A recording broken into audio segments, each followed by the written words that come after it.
दोस्तों नमस्कार, स्वागत है आप सभी का हमारे चैनल सीटेट अधिगम में। दोस्तों जैसा कि आप सभी जानते हैं, सीटों का बंटर बांट करके इस शिक्षक बहाली को दिया गया। जी हाँ, जैसा आप सभी को मालूम है कि 6 to 8 में सीटें ही नहीं थी। 6 to 8 के अभ्यर्थी जो पेपर 2 पास हैं उनको प्राइमरी में शामिल करने की बात हो रही है या फिर हो चुकी है, मौका उनको दिया जाएगा। और आज इसी टॉपिक पे, जैसा कि कल आप जानते हैं नियमावली आया, उसके अकॉर्डिंग कुछ चीज़ें हैं जिस पर बात करना ज़रूरी है। कल से तमाम तरह की खबर जो है वायरल हो रही थी। इसी बीच ये भी बात करेंगे कि निगेटिव मार्किंग की तैयारी कैसे करें कि परीक्षा को क्रैक कर पाए और पढ़ना क्या क्या पड़ेगा। बहुत सारी टॉपिक है जो आप अपने इस बोर्ड पे देख सकते हैं। उम्र सीमा की छूट और सीटेट अनिवार्य किसके लिए और सीटेट अनिवार्य किसके लिए नहीं। 6 to 8 को शामिल किया जाएगा। आय जाति आवासीय फ़ोटो युक्त हाल ही का खिंचा हुआ फ़ोटो, ये सारी चीज़ें हैं। आइडेंटिफाई किस तरह से करना है अपने आप को कि हम ही हैं जो परीक्षा दिए और हम ही हैं जो शिक्षक बनने के लिए आपके पास डॉक्यूमेंट लेके आए हैं।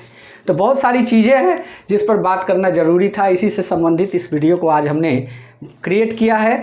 वीडियो को पूरा देखिएगा, सारी चीज़ों को समझने का कोशिश कीजिएगा और साथ ही साथ यह जानेंगे कि बहुत कम समय में, लगभग 70 दिन के आसपास के समय में तैयारी कैसे करें कि परीक्षा क्रैक कर जाए। जी हाँ, जैसा कि आप सभी जानते हैं कि मैं भी आजकल बहुत कम वीडियो बना रहा हूँ। वो इसलिए क्योंकि समय कम है, इसको ध्यान में रखते हुए सारी चीज़ों को किया जा रहा है और अपडेट देना भी ज़रूरी समझता हूँ। इसलिए सोचा कि चलिए एक अपडेट देते हैं, वो भी शॉर्ट तरीके से। अगर पूरी तरीके से वीडियो बनाया जाए तो 1 घंटा लगेगा उस नियमावली के अकॉर्डिंग जो कल आया हुआ है। अगर 1 घंटा का वीडियो हो तो जाके पूरा कंप्लीट होगा, लेकिन शॉर्ट फॉर्म में जो मुख्य चीज़ें हैं उसी चीज़ को हम लोग इस वीडियो में जानेंगे। तो वीडियो को पूरा देखिएगा, अंत तक देखिएगा और चैनल को भी सब्सक्राइब। बीपीएससी शिक्षक की तैयारी कर रहे हैं तो आपके लिए एक किरण पब्लिकेशन बहुत ही अच्छा 1 लाइनर बुक लेकर आया है। उससे बहुत सारी कॉन्सेप्ट जो है क्लियर हो रही है।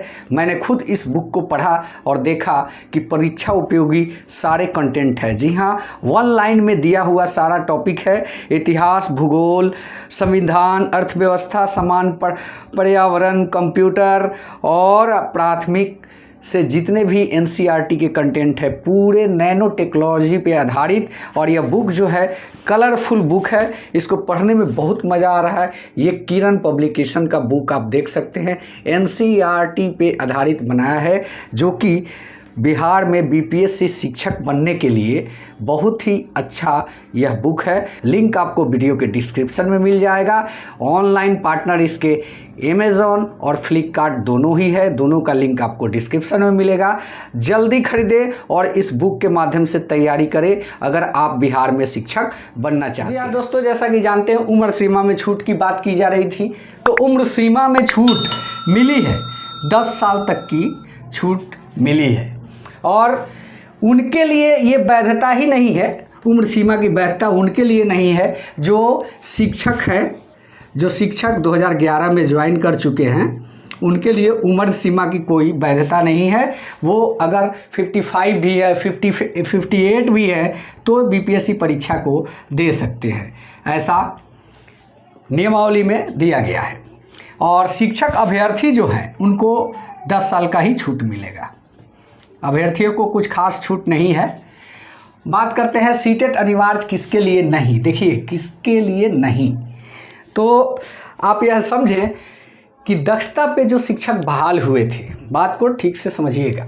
दक्षता पे जो शिक्षक बहाल हुए थे और उनका दक्षता परीक्षा जो 100 नंबर का हुआ था, अगर वो उसको क्वालिफाई कर गए हैं, वैसे अभ्यर्थियों की सीटेट पात्रता की आवश्यकता नहीं है। वो उसी के अकॉर्डिंग आवेदन कर सकते हैं। चलिए बात करते हैं नेक्स्ट टॉपिक। 6 to 8 को शामिल किया गया। जी हाँ, 6 to 8 को शामिल कर लिया गया है। और वो कैसे शामिल किया है, वो भी 1 to 5 में ही फाइट करेंगे। अब ये जब फाइट करेंगे, पास कर जाएंगे तो इनको 6 महीने का ब्रिज कोर्स करना होगा टीचर बनने के लिए। पास करने के बाद, मतलब ब्रिज कोर्स क्या, एक तरह से कहे तो बस 6 महीने का ट्रेनिंग होगा और उसके बाद ये प्राइमरी के लिए पूरी तरीके से एलिजिबल माने जाएंगे। सीटेट अनिवार्य किसके लिए नहीं।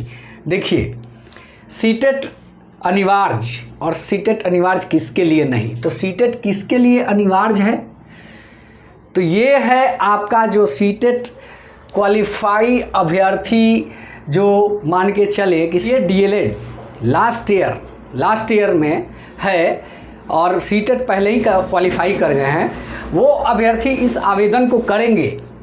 उनका रिजल्ट बीए या डीएलएड का जो भी उनका प्रशिक्षण, वो जो ट्रेनिंग का परीक्षा होगा, प्रशिक्षण परीक्षा, उस परीक्षा को एक निश्चित सीमा अवधि में अगस्त में पास कर जाना होगा इनको, 8वें महीने में इनको पास कर जाना होगा अगर सीटेट क्वालिफाई हैं तो।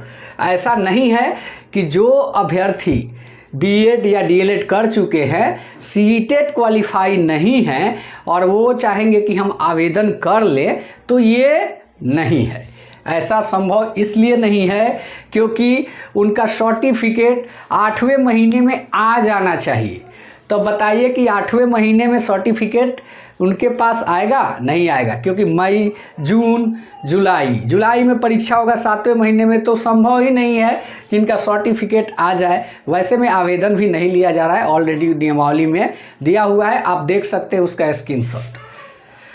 और फोटो युक्त पहचान पत्र की आवश्यकता होगी। मान के चले कि आधार कार्ड, आवेदन के टाइम में आपको आधार कार्ड चाहिए, आय जाति, आवासीय, एनसीएल, ये सब बनवा लीजिए। अब यह समय आ गया है, इसमें कोई दिक्कत नहीं है, कहीं से भी बनवाइए, मतलब कि बिहार से। और हाल का खींचा हुआ रिसेंट फ़ोटो एक ज़रूर चाहिए आपको, 2 फोटो चाहिए, 2 नेसेसरी हाल का फ़ोटो खींचा हुआ अपने साथ रखिएगा, क्योंकि आवेदन में भी काम आएंगे, सत्यापन में भी काम आएंगे, तमाम तरह की चीज़ें हैं। हो सकता है कि परीक्षा हॉल पे भी उस फ़ोटो के अकॉर्डिंग ही मिलाया जाए। तो ये चीज़ें हैं। और बात करते हैं कि निगेटिव मार्किंग की तैयारी कैसे करें। देखिए, निगेटिव मार्किंग की तैयारी के लिए जो आपका 120 नंबर का पेपर होगा ना, उसमें से सबसे पहले आपको देख लेना होगा कि हमको कितना आ रहा है। फंसना कहीं पे नहीं है।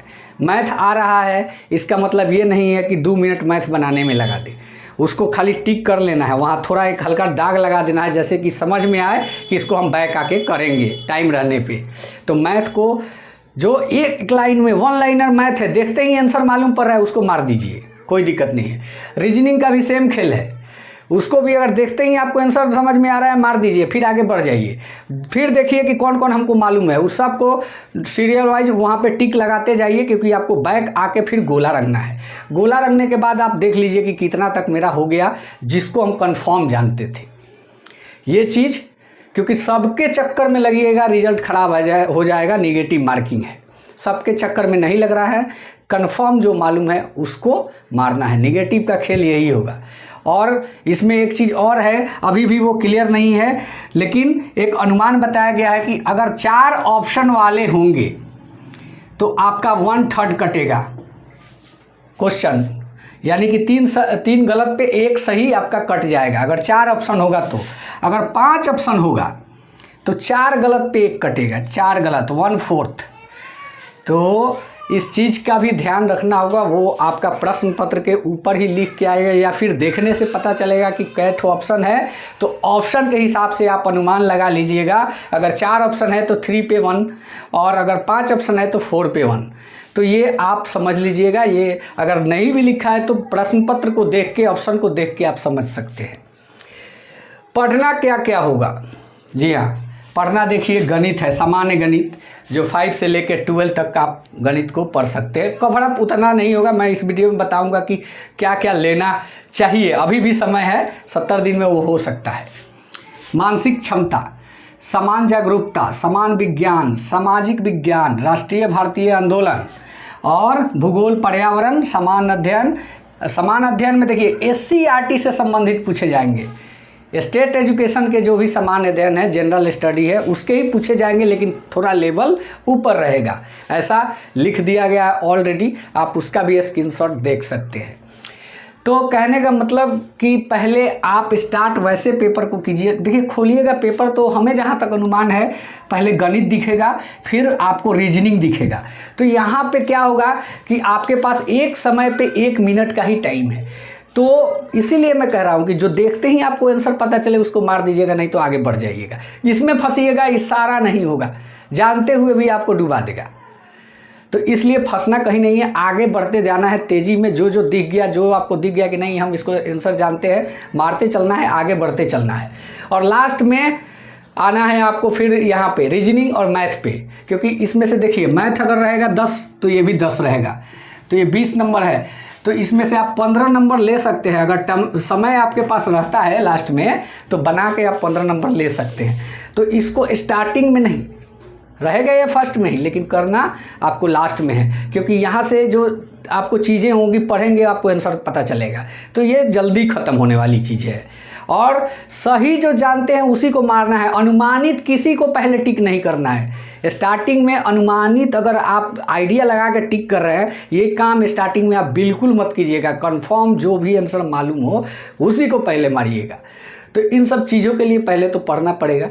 तो पढ़ने के लिए हम बता रहे हैं, अभी जो बिहार बोर्ड परीक्षा लेती है उसका गेस्ट पेपर वगैरह आता है, गेस्ट पेपर आता है, चाहे वो मतलब पहले हम लोग के टाइम में आता था बीडीएम का, यूनिवर्सल का गेस्ट पेपर आता था, जिसमें पूरे विषयों का दिया रहता था क्वेश्चन के साथ, डेफिनेशन के साथ। तो वैसे किताबों को ख़रीद लीजिए, एक 8वीं क्लास का, एक 10वीं क्लास का, 2 किताब खरीद लीजिए वो गेस्ट पेपर वाला तैयारी के लिए, क्योंकि डिटेल पढ़ने का समय नहीं है। नहीं तो 6 से लेकर 12 तक का किताब पढ़ने का 70 दिन में भैया समय नहीं है, वो लेना ही पड़ेगा 2 ठो, वो ले लीजिए। ल्यूसेंट है उसको लीजिए, और मैथ्स उसमें रहेगा ही ऑलरेडी सब। ये देखिए वो कवर क्या क्या करेगा, आपका मैथ कर देगा, सामान्य विज्ञान, सामाजिक विज्ञान, राष्ट्रीय आंदोलन, भूगोल, पर्यावरण, ये सारी चीज़ों को वो कवर अप कर देगा। वो 2 किताब उसको पढ़ जाना है, ल्यूसेंट को पढ़ जाना है।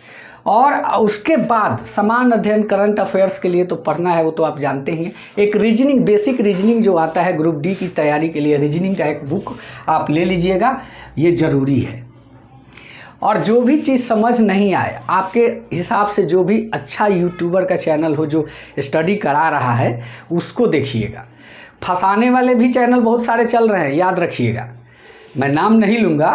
7वीं चरण से फंसाते हैं, आज फिर एक बार ऊपर उठ आए हैं, तो वैसे चैनलों से सावधान रहना है। बढ़िया चैनल जिसका रिकॉर्ड अच्छा हो उसी को आप लोग देखिएगा।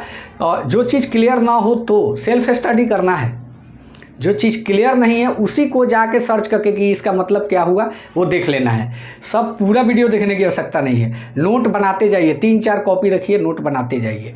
पहला तो जिसमें आप भूगोल लिखेंगे उसमें पर्यावरण लिखिएगा, एकदम भूगोल और पर्यावरण टच करता है, क्योंकि आपको पर्यावरण इसमें भी पढ़ना है और वायुमंडल इसमें भी पढ़ना है, तो लगभग सिमिलरिटी रहती है, इसलिए भूगोल और पर्यावरण का कॉपी 1 कीजिएगा, और समान विज्ञान और सामाजिक विज्ञान का कॉपी 1 कीजिएगा। और उसके बाद जो भी चीज़ें आपके सामने नई चीज़ें आती है 1 कॉपी में नोट डाउन करते जाइएगा। और ये प्रक्रिया तेज़ी में होनी चाहिए, ऐसे नहीं कि समझ के, क्योंकि उतना भी टाइम नहीं है। तो दोस्तों मैं उम्मीद करता हूँ कि यह वीडियो आप लोग को अच्छा लगा होगा। अगर अच्छा लगा है तो चैनल को सब्सक्राइब करें। धन्यवाद, जय हिंद, वंदे मातरम।